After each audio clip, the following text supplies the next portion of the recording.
औज़ुबिल्लाहिमिनश्शैतानिर्रजीम बिस्मिल्लाहिर्रहमानिर्रहीम रब्बी इश्रह ली सदरी व यस्सिर ली अमरी वहलुल उक़दतम मिन लिसानी यफ़क़हू क़ौली। इज़्दिवाजी ज़िंदगी और उसके बच्चों पे असरात। इस प्रोग्राम में पिछले 2-3 प्रोग्राम से हम इज़्दिवाजी ज़िंदगी और आज बच्चों पे असरात पे बात कर रहे हैं। आप देख रहे हैं मेरा यूट्यूब चैनल दीन व दुनिया। मैं कोई आलिम दीन नहीं हूँ, एक मोटिवेशनल स्पीकर हूँ, एक रियल एस्टेट जर्नलिस्ट हूँ। जिसे दीन से मोटिवेशन मिली, मैंने सोचा आप तक पास ऑन करते हैं। अगर कोई बात बुरी लगे तो कमेंट्स में रहनुमाई कीजिए, अगर बात अच्छी लगे तो शेयर कीजिए, क्योंकि मेरा ये यकीन है कि कुरान दुनिया बनाता है, ना कि सिर्फ सवाब की किताब। सवाब हर वो चीज़ है जिसमें इंसानियत का फ़ायदा है, और गुनाह हर वो चीज़ है जिसमें इंसानियत का नुकसान है।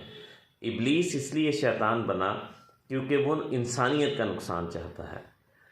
मौजूद व्यूअर्स, इस दवाजी ज़िंदगी के दुनिया पे बहुत ही अहम असरात रूनुमा होते हैं।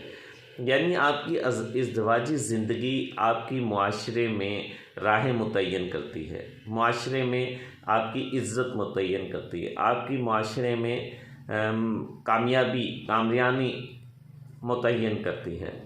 और उसका सबसे अहम असर जो होता है, वो सबसे ख़ास असर जो होता है, वो आपकी जनरेशन पे होता है, आपकी बच्चों पे होता है, आपके औलाद पे होता है।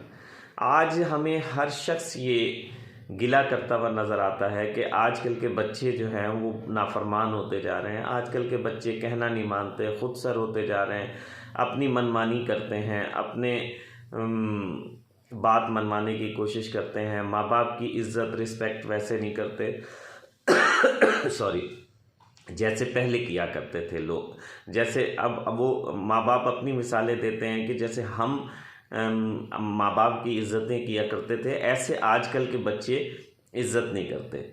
मौजूद व्यूअर्स, क्या आप आज हम ज़रा मुशाहिदा करते हैं कि हमारे माँ बाप हमसे क्या ऐसा अमल करते थे कि हम उनका एक आँख से डरते थे, हम उनका कहना मानते थे, हम उनकी हर ओबीडियंस ही किया करते थे। और हम ऐसी क्या गलतियाँ कर रहे हैं कि जिसकी वजह से हमारी जनरेशन हमारा कहना नहीं मानती।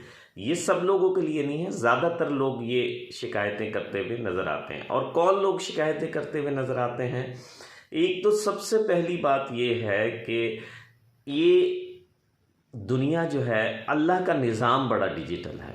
अल्लाह का निज़ाम इतना डिजिटल है कि आप कोई काम करके भूल जाते हैं, लेकिन अल्लाह के निज़ाम में वो इंसर्ट हो जाता है। और उसका अल्लाह ने कहा है, कोई भी नेक अमल करते हो, नेक बात करते हो, नेक काम करते हो, मैं उसका 10 गुना आपको देता हूँ। तो सबसे पहली बात तो ये है कि जो लोग ये गिला करते हैं वो देखें कि क्या उन्होंने अपने वालिदैन के साथ क्या सलूक किया था, अपने वालिदैन से कैसा रवैया किया था, कैसा बिहेवियर किया था, कैसा। और दूसरी बात, उनकी बिहेवियर पे गौर करें। वो लोग पहले, अब तालीम बहुत ज़्यादा होती जा रही है, बच्चे को यानी 1.5 साल की उम्र से स्कूल में दाखिल करा दिया जाता है। पहले दौर में कम से कम 5 साल की उम्र में दाखिल कराया जाता था। अब आप ये गौर करें, इसकी वजह क्या थी? उसकी वजह बेशक वो तालीम में कम हुआ करते थे, सब नहीं, बहुत ज़्यादातर वालिदैन तालीम में और ख़वातीन को तो बहुत कम ट्रेंड था ज़्यादा पढ़ाने का, लेकिन वो पढ़ी लिखी कम होती थी माएँ, लेकिन तरबियत याफ्ता बहुत ज़्यादा होती थी। और वो तरबियत उनके वालिदैन ने उन्हें क्या दी होती थी? दीन की तरबियत दी होती थी। बेशक दीन की उन्हें इतनी स्टडी नहीं होती थी, इतनी समझ नहीं होती थी, लेकिन उनके वालिदैन ने जो उन्हें ट्रेनिंग तरबियत दी थी, वो तरबियत ली भी दीन से ही होती थी। आज हम गौर करें, क्या हम जो पहले होता ये था कि बच्चे को सबसे पहले 5 साल की उम्र में दाखिल कराया जाता था, उससे पहले कुरान पाक पढ़ाना सिखाया जाता था। कुरान पाक पढ़ने के लिए बच्चे को सिखाते थे और वहाँ पे एक ट्रेनिंग शुरू हो जाती थी। माँ बाप अपने बच्चे के साथ वक्त स्पेंड किया करते थे, माँ बाप अपने बच्चे को वक्त दिया करते थे, माएँ वक्त देती थी, बाप वक्त देते थे। रिश्तेदार, मोहल्लेदार सब पहले होता ये था कि वो एक कुनबे की सूरत में होता था, पूरा मोहल्ला एक कुनबे की सूरत में होता था। यानी हर बंदा एक हम उसकी तरबियत कर रहा होता था। यानी अगर पहले हमने ये देखा था कि अगर किसी मोहल्ले का एक जो बड़ा आदमी होता था वो सारे मोहल्ले का बड़ा होता था। अब वो सारे मोहल्ले का एडमिनिस्ट्रेशन कर रहा होता था। यानी अगर वो किसी के बच्चे को भी कोई गलत हरकत करते देखता था, अगर आपके माँ बाप के पास टाइम नहीं है, वो मसरूफ़ है, तो वो आपको अगर गलत हरकत करते देखता था, कोई उल्टा सीधा काम करते हुए देखता था, तो वो आपको पनिश करता था, बाकायदा आपको सज़ा देता था। और आप जब अपने घर आके किसी को बताते थे तो वो उसको आपको सपोर्ट नहीं करता था, बल्कि उस बड़े आदमी को, बुज़ुर्ग को सपोर्ट किया करता था। वो कहता था कि अच्छा है, तुमने ये गलत काम किया था, उन्होंने मारा तो बहुत अच्छा किया, उन्होंने आपको डांटा बहुत अच्छा किया। तो उससे होता क्या था, जो हमारे दीन में मुआशरे की जो हमारे दीन में एक सोसाइटी का तसव्वुर है, वो वही तसव्वुर है कि हर मुसलमान दूसरे मुसलमान का भाई है। वो अपने लिए वही पसंद, दूसरे अपने भाई के लिए वही पसंद करता है जो वो अपने लिए पसंद करता है। तो होता ये था कि अगर किसी का बच्चा कोई गलत हरकत कर रहा होता था तो वो ये समझता था कि ये बच्चा मेरा बच्चा है और इसको मैंने वैसे ही राह रास्त पे लाना है जैसे मैं अपने बच्चों के लेके आऊँगा। लेकिन वक्त के साथ साथ हम अमेरिकन स्कूल में बच्चों को पढ़ाने लग गए।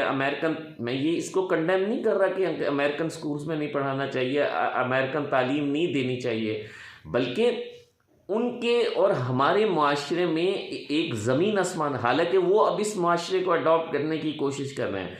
उनके मुआशरे में इनफरादियत सिखाई जाती है, हमारे मुआशरे में इज्तिमाइयत सिखाई जाती है।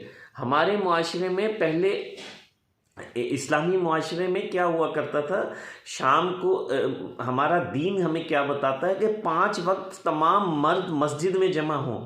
वो एक सोसाइटी बनाई जा रही है और उस बच्चे आपस में खेलें, उनमें रहो रस्म राब्ते ताल्लुकात बने, वालिदैन में, मर्दों में रोज़ाना मस्जिद में जाएं।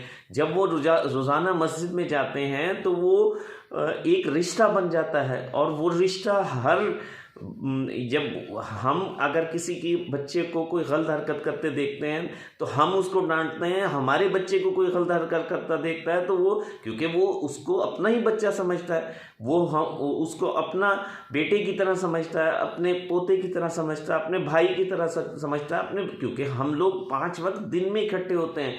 ईद पे, जुम्मे में हर पूरा शहर इकट्ठा होता है। अगर पूरे शहर में आपका बच्चा कोई उल्टी सीधी बात करेगा, सही काम नहीं करेगा, तो पूरे शहर के लोग एक साल में इकट्ठे हो रहे हैं। वो उसको, आप मुझे अब बात बताएं, जब हम इस किस्म के मुआशरे को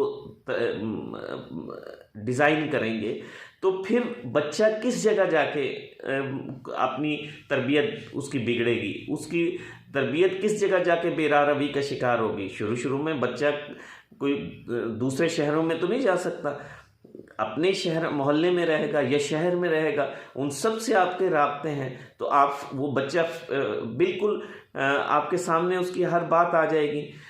अब हम उस मुआशरे को अडॉप्ट करने की कोशिश कर रहे हैं जो इनफरादियत सिखाता है, जो ये सिखाता है कि अगर माँ बाप बूढ़े हो गए तो उन्हें ओल्ड हाउस में जमा करा दो, अगर बच्चे छोटे हैं तो उनको डे केयर में जमा करा दो और अपने कामों में मसरूफ़ रहो। और अगर हम इस मुआशरे की तरबियत अपने बच्चों को अडॉप्ट कराएंगे तो हमारे मुआशरा तो ये सिखाता है। हमारे आका दो जहां हमें क्या सिखा के गए?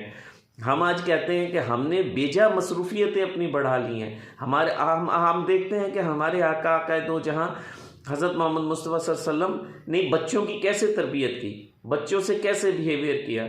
आइए हम गौर करते हैं इस पे, क्या हम इतना बच्चों को प्यार दे रहे हैं, क्या हम इतना बच्चों से मोहब्बत कर रहे हैं, क्या हम बच्चों से इतना टाइम दे रहे हैं। एक दफ़ा नबी करीम सल्लल्लाहु अलैहि वसल्लम नमाज में थे, नमाज में आप सजदे में गए, हसनैन करीमैन दोनों शहजादे कमर मुबारक पे तशरीफ़ फरमा हो गए, तो आपने सजदा लंबा कर दिया, इतना सजदा लंबा कर दिया कि हज़रत अबू बकर सदीक रज़ी अल्लाह ताला अन्हु ने उनको हटाना चाहा तो आपने हाथ से मना किया। आपने कहा कि नहीं, आप जब तक वो सजदे से नहीं उठे, तो जब तक वो बच्चे आपकी कमर मुबारक से, आपके पुष्ट मुबारक से नीचे तशरीफ़ नहीं लाए, हसनैन करीमैन, आपने सजदा लंबा कर दिया। क्या वो हम आप एक दफ़ा दो जहाँ की रिसालत का बार आपके कंधे पे है, हम उनसे ज़्यादा, वो सिपा सलार भी थे, वो बिजनेसमैन भी थे। हमें तो आज हमारी सिपा सलारी के फ़राइज़ हमारी फ़ौज अदा कर रही है, सब डिस्ट्रीब्यूट हो गए ना, हमारे पर तो बोझ ही कुछ नहीं है, हमारे पर सिर्फ ज़राए मुआश रोज़गार का बोझ है। हम उसमें से अपने बच्चों के लिए टाइम नहीं निकाल पा रहे। दो जहाँ की रिसालत का बार उनके कंधे पे है। और आपने एक दफ़ा हज़रत इमाम हुसैन का बोसा मुबारक लिया, तो एक सहाबी पास तशरीफ़ फरमा थे, कहने लगे या रसूलुल्लाह सल्लल्लाहु अलैहि वसल्लम, मेरे तो 10 बच्चे हैं, मैंने तो आज तक उनका कभी बोसा नहीं लिया। अल्लाह के रसूल ने फरमाया, मन ला यरहमु ला यरहमुकुल्लाह, जो रहम नहीं करता उस पर रहम नहीं किया जाता। यानी इस कदर आप हसनैन करीमैन को जो है वो अपने नीचे लेटे में हैं और अपने पेट मुबारक पे खड़े किए हैं और ऊपर लेके आ रहे हैं कि बेटा आओ पहाड़ पे चढ़ो, पहाड़ पे चढ़ो, पहाड़ पे चढ़ो। जब वो आपके सीने मुबारक पे तशरीफ़ लाए तो आपने ऊपर उठ के उनका बोसा लिया। यानी ये आप दो जहाँ की रिसालत का बोझ आपके ऊपर है। दो इतने मसरूफ़ सिपा सलार बिजनेसमैन, दुनिया की कौन सी ऐसी चीज़ जो वो अदा नहीं कर रहे, और उसके बावजूद बच्चों को क्या टाइम दे रहे हैं। बच्चों को आप कमरे में अपनी पुष्ट मुबारक पे बैठ के, जैसे पुष्ट मुबारक पे बिठा के पूरे कमरे के चक्कर लगा रहे हैं। तो अब पहले इमाम हुसैन को बिठाते हैं, फिर इमाम हसन को बिठाते हैं। क्या हम अपने बच्चों को अपना दीन सिखा रहे हैं? क्या हम अपने बच्चों को ये बता रहे हैं कि माँ के लिए अल्लाह ने कदमों तले जन्नत रखी है? क्या हम ये बता रहे हैं कि बाप की रज़ा में अल्लाह की रज़ा है? हम अगर अपने बच्चों को ये बता रहे हैं, हम कुरान सिखा रहे हैं, हदीस में रग़बत दिला रहे हैं, उन्हें कुरान पढ़ना सिखा रहे हैं, तो फिर हमें एक्सपेक्ट करना चाहिए कि हमारे बच्चे बड़े होके ज़िद्दी नहीं बनेंगे, हमारे नाफरमान नहीं बनेंगे, हमारे अनकहन नहीं बनेंगे।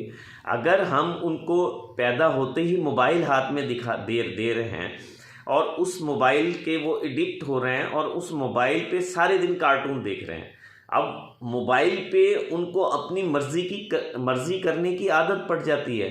अब वो अगर वीडियो गेम्स खेल रहे हैं तो कार की वीडियो गेम खेल रहे हैं तो जिस कार को वो भगाना चाहते हैं भगा लेते हैं। ये जदीद रिसर्च आई है कि जो बच्चे ज़्यादा मोबाइल इस्तेमाल करते हैं, वीडियो गेम्स खेलते हैं, एक तो उनकी सेहत बर्बाद होती है, एक हर वक्त उनकी फ़िज़िकल एक्टिविटी नहीं होती, तो जिस्मानी तौर पे वो कमज़ोर होते हैं। ज़्यादा मोबाइल देखने से बचपन में उनकी आंखें कमज़ोर हो जाती हैं, और जो कुछ वहाँ उनको देख रहे होते हैं उससे क्या होता है कि वो एडिक्ट हो जाते हैं अपनी मर्ज़ी करने के। यानी जिस कार को वो चाहते हैं भगा लेते हैं, जिस कार को वो चाहते हैं ब्रेक लगा लेते हैं, जिस कार्टून को चाहते हैं वो कार्टून देख रहे होते हैं। तो क्या हम अपने बच्चों को अपने असलाफ़ के किस्से इतने कम हैं कि हम उनको वो बच्चों को वो किस्से नहीं सुना सकते? क्यों नहीं हम माँ बाप की अदब के किस्से सुनाते हैं? दादा बहन भाइयों से सलूक, पड़ोसियों से सलूक, रिश्तेदारों से सलूक, मोहल्लेदारों से सलूक, साथियों से सलूक, जो हमारा दीन बताता है, क्या हम बचपन में उन्हें वो सिखा रहे हैं? अल्लाह ने हुक्म फरमाया कि 7 साल तक बच्चे को नमाज की भी ना कहो, उसको सिर्फ़ और सिर्फ प्यार करो, उसको तरबियत करो। जो तरबियत वो 7 साल की उम्र तक लेगा वो सारी उम्र उसमें रहेगी, और जो तरबियत वो 7 साल की उम्र में नहीं लेगा वो दोबारा उसके अंदर आप इंसर्ट नहीं कर सकते। वो उसकी वाइट पेपर पे, वाइट स्लेट पे वो तालीम लिखी जा चुकी है। मौजूद भी, और ये एक ऐसा मौजू है जो बहुत लंबा मौजू है। कोशिश करेंगे कि 1-2 प्रोग्राम में इसको फाइनल कर सकें। कोशिश करूं कि मुझे जो मोटिवेशन मिली है वो आपको दे सकूं। मिलते हैं एक और प्रोग्राम के साथ। अस्सलाम वालेकुम वरहमतुल्लाह।